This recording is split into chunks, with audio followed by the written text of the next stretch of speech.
ജർമ്മനിയിൽ നിങ്ങൾ ടൂറിസ്റ്റ് ആയിട്ട് വന്നാലോ അല്ലെങ്കിൽ പഠിക്കാനായിട്ട് സ്റ്റുഡൻ്റ് ആയിട്ട് വന്നാലോ അല്ലെങ്കിൽ ഫാമിലി ആയിട്ട് റീലൊക്കേറ്റ് ചെയ്താലോ നിങ്ങൾ ഒരു പ്രാവശ്യം പോലും റെയിൽവേ സ്റ്റേഷൻ വഴി കടന്നു പോകാതിരിക്കത്തില്ല.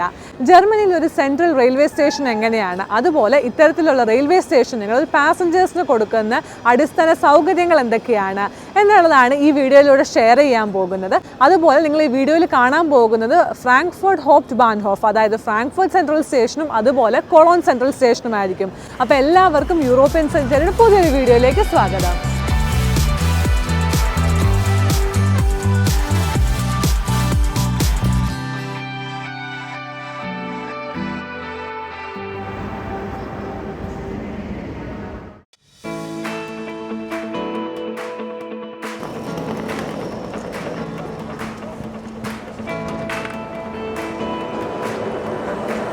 നമ്മൾ ഈ ബാൻഹോഫിലേക്ക് കയറി വരുമ്പോൾ തന്നെ ആദ്യം കാണുന്ന ഇവിടെ ഒരു ടൂറിസ്റ്റ് ഇൻഫോ എന്ന് പറയുന്നൊരു ബോർഡാണ്. ഇവിടെ ഇപ്പോൾ നിങ്ങൾ ഫ്രാങ്ക്ഫർട്ടിലൊരു ടൂറിസ്റ്റ് ആയിട്ട് 1-2 ദിവസം ഉണ്ട്, നിങ്ങൾക്ക് ഈ ഫ്രാങ്ക്ഫർട്ട് സിറ്റി ഒന്ന് ചുറ്റും നടന്ന് കാണണം. അപ്പോൾ ആ സിറ്റി ടൂറിൻ്റെ ടിക്കറ്റ് വേണം, അതിനെക്കുറിച്ചുള്ള ഇൻഫർമേഷനും വേണം, അല്ലെങ്കിൽ ടൂറിസ്റ്റായി വരുമ്പോൾ വേണ്ട ഇൻഫർമേഷൻ എന്ത് വേണമെങ്കിലും നിങ്ങൾക്ക് ഇവിടെ പോയി ചോദിച്ച് മനസ്സിലാക്കാവുന്നതാണ്. എന്താണ് Hauptbahnhof? ജർമ്മനിയിലെ സെൻട്രൽ റെയിൽവേ സ്റ്റേഷൻ എന്ന് പറയുന്നതാണ് Hauptbahnhof എന്ന്. അപ്പോൾ നിങ്ങൾ ഏതൊരു വലിയ സിറ്റിയിൽ പോയാലും, അത് കൊളോണിലാണെങ്കിലും അല്ലെങ്കിൽ ഫ്രാങ്ക്ഫർട്ടിലാണെങ്കിലും മ്യൂണിക്കിലാണെങ്കിലും അവർ പറയുന്നത് ആ സിറ്റിയുടെ പേര് കൂട്ടി Hauptbahnhof എന്നായിരിക്കും, അല്ലെങ്കിൽ ചിലപ്പം HBF എന്നുള്ള ഷോർട്ട് ഫോം ആയിരിക്കും.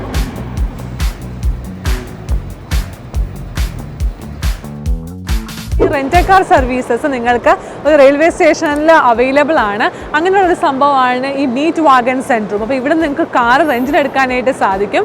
പക്ഷേ ഞങ്ങളുടെ അഭിപ്രായത്തിൽ നിങ്ങൾ സിറ്റിയാണ് നിങ്ങൾക്ക് നടന്ന് കാണേണ്ടത് എങ്കിൽ പബ്ലിക് ട്രാൻസ്പോർട്ടേഷൻ യൂസ് ചെയ്യുന്നതല്ല. ഇവിടെ ഭയങ്കര അഫോർഡബിൾ ആയിട്ട് നിങ്ങൾക്ക് ഒരു 1 ഡേ ടിക്കറ്റൊക്കെ എടുത്ത് നിങ്ങൾക്ക് ഈ പബ്ലിക് ട്രാൻസ്പോർട്ടേഷൻ യൂസ് ചെയ്യാവുന്നതാണ്. അതുപോലെ തന്നെ നിങ്ങൾ റെൻ്റ് കാർ എടുക്കുമ്പോഴത്തേന് എയർപോർട്ടിൽ നിന്ന് എടുക്കുന്നതായിരിക്കും കൂടുതലും പൈസ കുറവ്. എല്ലായ്പ്പോഴും അങ്ങനെ ആയിരിക്കണമെന്നില്ല. നിങ്ങൾ റെൻ്റ് കാർ എടുക്കാനാണ് നിങ്ങളുടെ പ്ലാൻ എങ്കിൽ അപ്പം നേരത്തെ നോക്കിയിട്ട് ആ ഡീൽ അനുസരിച്ച് എവിടെ നിന്നാണോ എടുക്കുന്ന ലാഭകരം, എയർപോർട്ടിൽ നിന്നാണ് അങ്ങനെ, അല്ലെങ്കിൽ ബാൻഹോഫിൽ വന്നിട്ടാണെങ്കിൽ അവിടെ നിന്ന് നിങ്ങൾക്ക് എടുക്കാം. ഇനി ഞാൻ പറയാൻ പോകുന്നത് നമ്മളൊരു ജർമ്മൻ റെയിൽവേ സ്റ്റേഷനിൽ കാണുന്ന സൈൻ ബോർഡുകളെ പറ്റിയാണ്. നിങ്ങൾ ചിലപ്പോൾ ശ്രദ്ധിച്ചിട്ടുണ്ടായിരിക്കും, മിക്ക റെയിൽവേ സ്റ്റേഷനും പോയി കഴിഞ്ഞാൽ സൈൻ ബോർഡ് എന്ന് പറയുന്നത് ഒരു മിക്സ് ഓഫ് ബ്ലൂ അല്ലെങ്കിൽ യെല്ലോ കളറിലായിരിക്കും. യെല്ലോ കളർ എന്ന് പറയുന്നത് കൂടുതലും ഫെസിലിറ്റീസിനെ സൂചിപ്പിക്കുന്നത്, അതായത് നമ്മൾക്ക് എവിടെയാണ് നമ്മുടെ ടോയ്ലറ്റ്, അതുപോലെ തന്നെ നമ്മുടെ ഇപ്പം ജർമ്മൻ റെയിൽവേസിൻ്റെ ഫസ്റ്റ് ക്ലാസ് ലോഞ്ച് എവിടെയാണ്, കാർ ഷെയറിംഗ് അല്ലെങ്കിൽ കാർ റെൻ്റൽസ് എവിടെയാണ്, ഇങ്ങനെയുള്ള കാര്യങ്ങളായിരിക്കും മഞ്ഞ സൈൻ ബോർഡിൽ കാണിക്കുന്നത്. നീല എന്ന് പറയുന്നത് കൂടുതലും റെയിൽവേ ആയിട്ട് ബന്ധപ്പെട്ടുള്ളതായിരിക്കും, എവിടെയാണ് പ്ലാറ്റ്ഫോം, എങ്ങനെയാണ് അങ്ങോട്ട് പോകേണ്ടത്, അതുപോലെ നമ്മുടെ ട്രാവൽ സെൻറ്റർ എവിടെയാണ്, അല്ലെങ്കിൽ നമുക്ക് പബ്ലിക് ട്രാൻസ്പോർട്ടേഷൻ്റെ ഡയറക്ഷൻസ് എങ്ങോട്ട്, എങ്ങനെയാണ് ക്ലോക്ക് റൂം എവിടെയാണ്, ഇങ്ങനെയുള്ളതൊക്കെ ആയിരിക്കും നീല സൈൻ ബോർഡിൽ അവർ സൂചിപ്പിക്കുന്നത്. ജർമ്മനിയിൽ നിങ്ങൾ ഏതൊരു റെയിൽവേ സ്റ്റേഷനിൽ പോയാലും അത് ചെറുതായിക്കോട്ടെ അല്ലെങ്കിൽ വലുതായിക്കോട്ടെ നിങ്ങൾ കാണുന്നൊരു ബോർഡായിരിക്കും റൈസ് സെൻറ്ററും. നിങ്ങൾക്കിപ്പോൾ നിങ്ങൾ ട്രാവലുമായിട്ട് എന്തെങ്കിലും സംശയമുണ്ട്, അല്ലെങ്കിൽ നിങ്ങൾക്ക് എന്തെങ്കിലും ഇൻഫർമേഷൻ ആവശ്യമുണ്ട്, അല്ല നിങ്ങൾ പോകുന്ന ട്രെയിനിൻ്റെ സീറ്റ് നിങ്ങൾക്ക് റിസർവ് ചെയ്യണം, അതുമല്ല നിങ്ങൾക്ക് ഇപ്പോൾ ചിലപ്പോൾ ഓൺലൈനായിട്ടോ അല്ലെങ്കിൽ ഈ റെയിൽവേ സ്റ്റേഷനിൽ കാണുന്ന ടിക്കറ്റ് വെൻഡിങ് മെഷീനിൽ നിന്ന് ടിക്കറ്റ് എടുക്കാൻ അറിയത്തില്ല, നിങ്ങൾക്ക് ആരുടെയെങ്കിലും ഒരു സഹായം വേണം ടിക്കറ്റ് എടുക്കണമെങ്കിൽ നിങ്ങൾക്ക് പോകാവുന്നതാണ് ഈ ട്രാവൽ സെൻറ്റർ, അതായത് റൈസ് സെൻറ്റർ. അതുപോലെ ഇവിടെ IC ട്രെയിനിന് നമ്മൾ സീറ്റ് റിസർവ് ചെയ്യണം, ടിക്കറ്റ് നമ്മൾ ബുക്ക് ചെയ്ത് കഴിഞ്ഞാലും. അപ്പോൾ അങ്ങനെ സീറ്റ് റിസർവേഷനും, അതുപോലെ ഇൻ കേസ് ഇപ്പോൾ നിങ്ങളുടെ ട്രെയിൻ, അതായത് ഈ IC എല്ലാം ക്യാൻസൽ ആയിപ്പോയി നിങ്ങൾക്ക് ആ ട്രെയിൻ ടിക്കറ്റിൻ്റെ പൈസ റീഇംബേഴ്സ് ചെയ്ത് കിട്ടണമെങ്കിലും നിങ്ങൾ പോകേണ്ടത് ഈ റൈസ് സെൻറ്ററിൽ തന്നെയാണ്. നിങ്ങൾ ജർമ്മനിയിൽ വന്നു കഴിഞ്ഞ് നിങ്ങൾ പബ്ലിക് ട്രാൻസ്പോർട്ടേഷൻ യൂസ് ചെയ്യുന്നുണ്ടെങ്കിൽ നിങ്ങൾ തീർച്ചയായിട്ടും ടിക്കറ്റ് എടുക്കണം. ടിക്കറ്റ് എടുക്കാൻ നിങ്ങൾ ട്രാവൽ ചെയ്യരുത്. നിങ്ങൾ അങ്ങനെ ടിക്കറ്റ് എടുക്കാതെ നിങ്ങൾ യാത്ര ചെയ്ത് നിങ്ങളെ പിടിക്കുവാണെങ്കിൽ ഇവിടെ ഒരു ക്രിമിനൽ ഒഫൻസ് ആയിട്ടാണ് കൺസിഡർ ചെയ്യുന്നത്. അതുപോലെ നിങ്ങളെ പിടിക്കുവാണെങ്കിൽ അവർ അപ്പം തന്നെ ഫൈൻ എഴുതി കൈ തരുകയും ചെയ്യും. നിങ്ങൾക്ക് 2 രീതിയിൽ നിങ്ങൾക്ക് പബ്ലിക് ട്രാൻസ്പോർട്ടേഷൻ ടിക്കറ്റ് ഇവിടെ എടുക്കാം. ഒന്നെങ്കിൽ നിങ്ങൾക്ക് ഓൺലൈനായിട്ട് ജർമ്മൻ റെയിൽവേസിന്, അതായത് Deutsche Bahn ആപ്പിലൂടെ നിങ്ങൾക്ക് ടിക്കറ്റ് എടുക്കാവുന്നതാണ്. അതല്ല എങ്കിൽ നിങ്ങൾക്ക് റെയിൽവേ സ്റ്റേഷനിൽ കാണുന്ന ഇതുപോലത്തുള്ള ടിക്കറ്റ് വെൻഡിങ് മെഷീനിൽ നിന്ന് നിങ്ങൾക്ക് ടിക്കറ്റ് എടുക്കാവുന്നതാണ്. നിങ്ങളിപ്പോൾ കൊളോൺ Hauptbahnhofലാണ് നിങ്ങളുള്ളത്, നിങ്ങൾക്കിപ്പോൾ ഫ്രാങ്ക്ഫർട്ടിലേക്കോ അല്ലെങ്കിൽ സ്റ്റുട്ട്ഗാർട്ടിലേക്കൊക്കെ പോകണമെങ്കിൽ നിങ്ങൾക്ക് ഒന്നെങ്കിൽ റീജിയണൽ എക്സ്പ്രസ് ട്രെയിൻസിൻ്റെയോ അല്ലെങ്കിൽ ഇൻ്റർസിറ്റി എക്സ്പ്രസ് ട്രെയിൻസായ ICയുടെ ഒക്കെ ടിക്കറ്റ് എടുക്കണമെങ്കിൽ നിങ്ങൾക്ക് ഈ Deutsche Bahn ടിക്കറ്റ് വെൻഡിങ് മെഷീനിൽ നിന്ന് ടിക്കറ്റ് മേടിക്കാവുന്നതാണ്. ജർമ്മനിയിലുടനീളം പബ്ലിക് ട്രാൻസ്പോർട്ടേഷൻ നടത്തുന്നത് അല്ലെങ്കിൽ ഓപ്പറേറ്റ് ചെയ്യുന്നത് ജർമ്മൻ റെയിൽവേസ് എന്നറിയപ്പെടുന്ന ഡോയ്ച്ചെ ബാന. പക്ഷേ ചില സിറ്റീസിൽ അല്ലെങ്കിൽ ചില റീജിയനിൽ അത് ഓപ്പറേറ്റ് ചെയ്യുന്ന ചില കമ്പനീസ് ആയിരിക്കും, ചില പ്രൈവറ്റ് കമ്പനീസ്. ഇപ്പോൾ ഫ്രാങ്ക്ഫർട്ടിലാണെങ്കിൽ RMV, കൊളോണിലാണെങ്കിൽ KVV അങ്ങനെയൊക്കെ പോകും. നിങ്ങളിപ്പോൾ ഫ്രാങ്ക്ഫർട്ടിൽ വന്നു, നിങ്ങൾക്ക് ആ സിറ്റി കാണാൻ പോകണം, അപ്പോൾ നിങ്ങൾക്ക് പബ്ലിക് ട്രാൻസ്പോർട്ടേഷൻ യൂസ് ചെയ്യണമെങ്കിൽ നിങ്ങൾ ടിക്കറ്റ് എടുക്കണം. അതുപോലെ കൊളോണിൽ വന്നാലും നിങ്ങൾക്കിപ്പം ഒരു ദിവസത്തെയുള്ള പബ്ലിക് ട്രാൻസ്പോർട്ടേഷൻ ടിക്കറ്റ് എടുക്കണമെങ്കിൽ ഒന്നെങ്കിൽ ഡോയ്ച്ചെ ബാൻ ടിക്കറ്റ് വെൻഡിങ് മെഷീനിൽ പോയി നോക്കാം. അവിടെ നിങ്ങൾക്ക് ചിലപ്പം ആ റീജിയനിലെ ഒരു എക്സ്റ്റൻഡഡ് സോഫ്റ്റ്വെയർ പോലെ അതിനകത്ത് നിങ്ങൾക്ക് ഒരു ബട്ടൺ കാണാനായിട്ട് സാധിക്കും. അവിടെ നിങ്ങൾക്ക് ടിക്കറ്റ് എടുക്കാം. ഇൻ കേസ് നിങ്ങൾ അവിടെ നിങ്ങളുടെ ടിക്കറ്റ് കണ്ടില്ല എങ്കിൽ നിങ്ങൾക്ക് ഇത്തരത്തിലുള്ള ഡെഡിക്കേറ്റഡ് ആയിട്ടുള്ള ആ റീജിയനിൽ ഇപ്പോൾ RMV ആണെങ്കിലും അല്ലെങ്കിൽ KVV ആണെങ്കിലും ഇതുപോലത്തെ ടിക്കറ്റ് വെൻഡിങ് മെഷീനിൽ നിന്ന് ടിക്കറ്റ് എടുക്കാവുന്നതാണ്. ഒരു ജർമ്മൻ റെയിൽവേ സ്റ്റേഷൻ പാസഞ്ചേഴ്സിന് കൊടുക്കുന്ന സൗകര്യങ്ങളെ പറ്റി പറയുകയാൽ ആദ്യം തന്നെ ക്ലോക്ക് റൂം. നിങ്ങളിപ്പോൾ ഈ സിറ്റിയിൽ വന്നു, നിങ്ങൾ ഒരു ദിവസമേ ഈ സിറ്റിയിലുള്ളൂ, പക്ഷെ നിങ്ങൾക്ക് ഈ സിറ്റി കാണാൻ പോകണമെങ്കിൽ നിങ്ങൾക്ക് നിങ്ങളുടെ ലഗേജ് എവിടെയെങ്കിലും സ്റ്റോർ ചെയ്ത് വെക്കണം. അപ്പോൾ ഈ ഫ്രാങ്ക്ഫർട്ട് അല്ലെങ്കിൽ കൊളോൺ പോലെയുള്ള സെൻട്രൽ റെയിൽവേ സ്റ്റേഷനുകളിൽ ലഗേജ് ക്ലോക്ക് റൂമുണ്ട്. അവിടെ നിങ്ങൾക്കിപ്പോൾ നിങ്ങളുടെ ലഗേജ് വലിയൊരു പെട്ടിയാണെങ്കിലും അല്ലെങ്കിൽ ഒരു കുഞ്ഞു ബാഗ് ആണെങ്കിലും നിങ്ങൾക്ക് സ്റ്റോർ ചെയ്യാനുള്ള ഫെസിലിറ്റി ഉണ്ട്.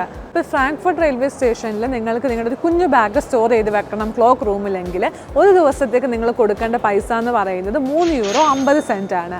ഏകദേശം ഇത്ര വലിപ്പം വരും ഒരു കുഞ്ഞു ലഗേജ് സ്റ്റോറേജ് റൂമിന്.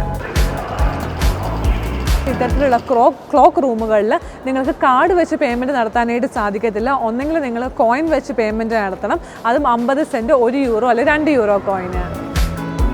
നമ്മുടെ കയ്യിലുള്ള വലിയ ട്രോളിയൊന്നും ഇത്തരത്തിലുള്ള കുഞ്ഞ് ലഗേജ് റൂമിൽ നമുക്ക് വെക്കാനായിട്ട് സാധിക്കത്തില്ല. അതിന് വലിയ സ്റ്റോറേജ് സ്പേസ് അവൈലബിൾ ആണ്. അതിന് ഒരു ദിവസത്തേക്ക് €5 ആണ് നമ്മൾ കൊടുക്കേണ്ടത്. ഇനി കൊളോൺ റെയിൽവേ സ്റ്റേഷനിലെ പറ്റി പറയുവാണെങ്കിൽ ഇത്തരത്തിലുള്ള ക്ലോക്ക് റൂമുകൾ നിങ്ങൾക്ക് യൂസ് ചെയ്യാനായിട്ട് ഒരു ദിവസത്തേക്ക് നിങ്ങൾ €6 ആണ് പേ ചെയ്യേണ്ടത്. പിന്നെ ഫ്രാങ്ക്ഫർട്ട് വെച്ച് കമ്പയർ ചെയ്യുമ്പോഴത്തേന് കൊളോണിലെ ഈ ക്ലോക്ക് റൂം എന്ന് പറയുന്നത് കുറച്ചും കൂടെ ഒരു മോഡേൺ ആയിട്ടുള്ളൊരു സിസ്റ്റമാണ്. പിന്നെ കൊളോണിൽ ക്യാഷ് വെച്ച് മാത്രമല്ല പേയ്മെൻറ്റ് നടത്തുന്നത്, കാർഡ് വെച്ചും നിങ്ങൾക്ക് പേ ചെയ്യാം.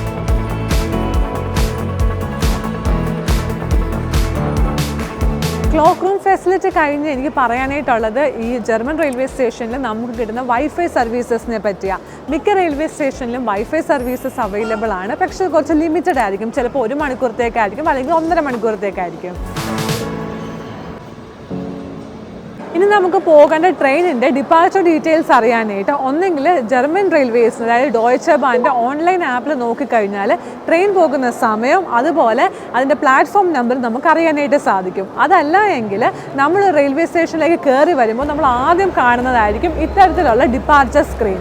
ഇവിടെ നോക്കിക്കഴിഞ്ഞാൽ നമുക്ക് ആ ട്രെയിനിൻ്റെ സമയം അതുപോലെ ട്രെയിൻ വരുന്ന പ്ലാറ്റ്ഫോമും അറിയാൻ സാധിക്കും. വേറൊരു കാര്യം എടുത്ത് പറയേണ്ടത്, ജർമ്മൻസ് പൊതുവെ ട്രസ്റ്റ് വേർത്തിയാണ്. അതായത് അവർക്കൊരു സാധനം റെയിൽവേ സ്റ്റേഷനിൽ നിന്നോ അല്ലെങ്കിൽ പ്ലാറ്റ്ഫോമിൽ കിടന്നോ അല്ലെങ്കിൽ ട്രെയിനിൽ കിടന്നോ കിട്ടിക്കഴിഞ്ഞാൽ അവർ അടുത്തുള്ള റെയിൽവേ സ്റ്റേഷനിൽ ഫുഡ് ബ്യൂറോയിൽ കൊടുക്കും. അതായത് ലോസ്റ്റ് ആൻഡ് ഫൗണ്ട് സെൻറ്റർ എന്ന് പറയും.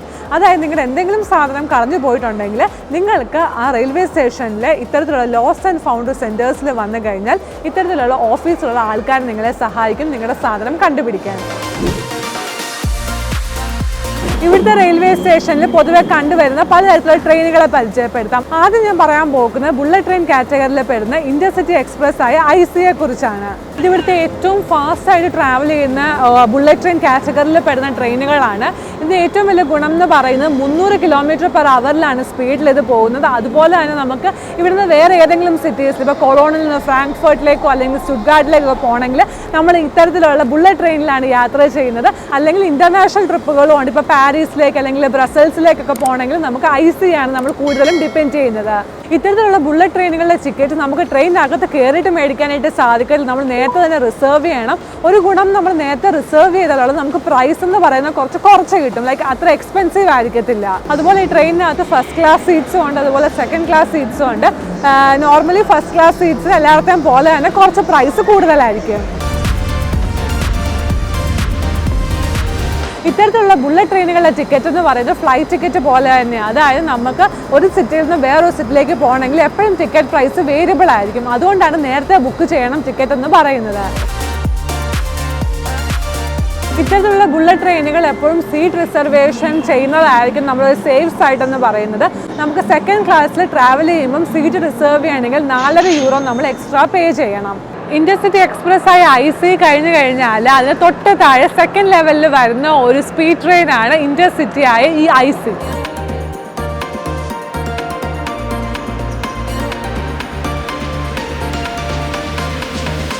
അങ്ങനെ ബുള്ളറ്റ് ട്രെയിൻ കാറ്റഗറി കഴിഞ്ഞു കഴിഞ്ഞാൽ ഇനി അടുത്ത പരിചയപ്പെടുത്താൻ പോകുന്നതാണ് റീജിയണൽ എക്സ്പ്രസ് ട്രെയിൻസ് ആയ RE ട്രെയിൻസ്. ഇതാണ് ശരിക്കും ഇവിടുത്തെ പോപ്പുലർ മോഡ് ഓഫ് ട്രാൻസ്പോർട്ട് എന്ന് പറയുന്നത്, അതായത് പാസഞ്ചർ ട്രെയിൻസ്. IC വെച്ച് നോക്കുമ്പോഴത്തേനും ഇതിൻ്റെ സ്റ്റോപ്പുകളുടെ എണ്ണം കൂടുതലായിരിക്കും. അതുപോലെ തന്നെ നമുക്കൊരു സീറ്റ് റിസർവേഷൻ്റെ ആവശ്യമൊന്നുമില്ല.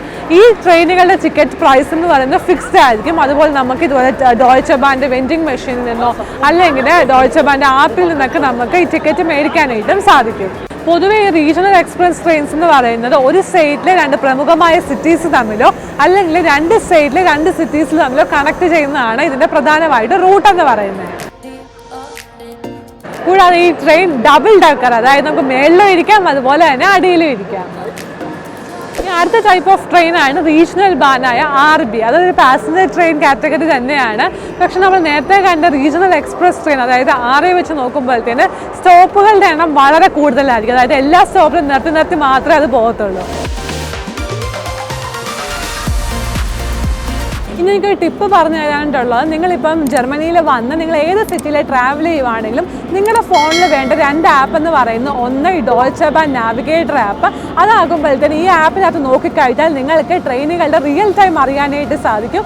അതുപോലെ പ്ലാറ്റ്ഫോം ഇൻഫർമേഷൻ എല്ലാം നിങ്ങൾക്ക് അറിയാൻ സാധിക്കും. അതുപോലെ രണ്ടാമത്തെ ആപ്പ് നിങ്ങൾക്ക് വേണ്ടത് ആ സിറ്റിയിലെ അല്ലെങ്കിൽ ആ റീജിയനിലെ ലോക്കൽ പബ്ലിക് ട്രാൻസ്പോർട്ടേഷൻ പ്രൊവൈഡ് ചെയ്യുന്ന ആ ഒരു കമ്പനിയുടെ ആപ്പാണ്. അതായത് ഇപ്പോൾ ഫ്രാങ്ക്ഫർട്ട് ആണെങ്കിൽ RMV, അല്ലെങ്കിൽ കൊളോൺ ആണെങ്കിൽ KVV, അല്ലെങ്കിൽ VRS എന്നിങ്ങനെയുള്ള ആപ്പുകൾ. ഒരു റെയിൽവേ സ്റ്റേഷനിൽ വന്നു കഴിഞ്ഞാൽ നിങ്ങൾ ഒരിക്കലും വിശന്നിരിക്കേണ്ട ഒരു ആവശ്യം വരുന്നില്ല. കാരണം ഏതൊരു റെയിൽവേ സ്റ്റേഷനിൽ പോയാലും ഒരു കഫേ അല്ലെങ്കിൽ ഒരു മെഗ്ഡി പോലും ഇല്ലാത്ത ഒരു റെയിൽവേ സ്റ്റേഷനും ജർമ്മനിയിൽ ഇല്ല. ഇത്തരത്തിലുള്ള ബേക്കറിൽ അല്ലെങ്കിൽ കഫേയിലൊക്കെ നിങ്ങൾക്ക് ടേക്ക് അവേ എടുക്കാനുള്ള ഓപ്ഷനും ഉണ്ട്, അല്ലെങ്കിൽ ഇവിടെ ഇരുന്ന് കഴിക്കാനുള്ള ഓപ്ഷനും ഉണ്ട്. പിന്നെ വലിയ വലിയ റെയിൽവേ സ്റ്റേഷൻ ഇപ്പോൾ ഫ്രാങ്ക്ഫർട്ട് ആണെങ്കിൽ അല്ലെങ്കിൽ കൊളോൺ ആണെങ്കിലും കുഞ്ഞു റെവേ ടു ഗോ എന്നിങ്ങനെയുള്ള കുഞ്ഞ് സൂപ്പർ മാർക്കറ്റുകളും കാണും. അപ്പോൾ അവിടെ നിന്ന് നിങ്ങൾക്ക് സാധനം മേടിക്കാനുള്ള ഓപ്ഷൻ ഉണ്ട്. ഇൻ കേസ് ഇപ്പോൾ നിങ്ങൾക്ക് ഇവിടെ ഇരുന്ന് കഴിക്കാനായിട്ട് പറ്റിയില്ല, നിങ്ങൾ ട്രെയിൻ കണക്ഷൻ പെട്ടെന്നായിരുന്നുവെങ്കിൽ നിങ്ങൾക്ക് എന്തെങ്കിലും വെള്ളമോ അല്ലെങ്കിൽ എന്തെങ്കിലും സോഫ്റ്റ് ഡ്രിങ്ക്സ് ഒക്കെ നിങ്ങളുടെ കയ്യിൽ കരുതാം. അതിനായിട്ട് നിങ്ങൾക്ക് ഇത്തരത്തിലുള്ള വെൻഡിങ് മെഷീനുകൾ പ്ലാറ്റ്ഫോമിൽ കാണാൻ സാധിക്കും. ഇവിടെ നിങ്ങൾക്ക് ഒന്നെങ്കിലും കാർഡ് വെച്ചോ അല്ലെങ്കിൽ കോയിൻസ് ഇൻസേർട്ട് ചെയ്തോ നിങ്ങൾക്ക് മേടിക്കാവുന്നതാണ്. ഇത്തരത്തിലുള്ള ഫുഡ് വെൻഡിങ് മെഷീനിൽ ആ സാധനത്തിന് തൊട്ടടിയിൽ തന്നെ ചിലപ്പോൾ പൈസ എഴുതി വെച്ചിട്ടുണ്ടായിരിക്കാം. നിങ്ങൾ അങ്ങനെ കണ്ടില്ല, ജസ്റ്റ് കോഡ് മാത്രമാണ് കണ്ടത് എങ്കിൽ ഇവിടെ നിങ്ങൾക്ക് ഈ ഒരു ടച്ച് പാഡിൽ നിങ്ങൾ ഏത് നമ്പറാണോ നിങ്ങൾക്ക് വേണ്ടത് എന്ന് നിങ്ങളിപ്പോൾ എൻ്റർ ചെയ്ത് കൊടുക്കുകയാണെങ്കിൽ ആ വില നിങ്ങൾക്ക് ഇവിടെ കാണാൻ സാധിക്കും. എന്നിട്ട് നിങ്ങൾക്ക് പേയ്മെൻറ്റ് നടത്താനും സാധിക്കും.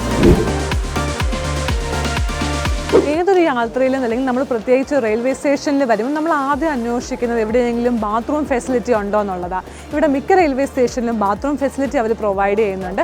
പിന്നെ ജർമ്മനിയിൽ പൊതുവെ പബ്ലിക് ടോയ്ലറ്റുകൾ ഫ്രീ അല്ല, നമ്മൾ പേ ചെയ്യണം. അത് ഓരോ റെയിൽവേ സ്റ്റേഷനെ ഡിപ്പെൻഡ് ചെയ്തിരിക്കും. അതായത് ചില റെയിൽവേ സ്റ്റേഷനിൽ അത് 50 സെൻറ്റ് തൊട്ട് €2 വരെ ആയേക്കാം.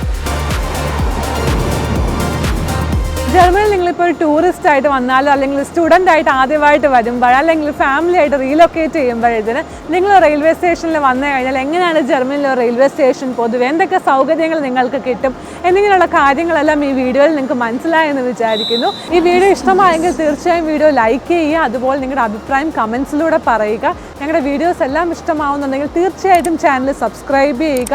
അപ്പോൾ ഞങ്ങൾക്ക് മോട്ടിവേഷൻ കിട്ടും പുതിയ വീഡിയോസ് അപ്ലോഡ് ചെയ്യാനായിട്ട്. അപ്പോൾ അടുത്ത വീഡിയോയിൽ കാണാം. അതും എല്ലാവർക്കും ടേക്ക് കെയർ. Bye bye.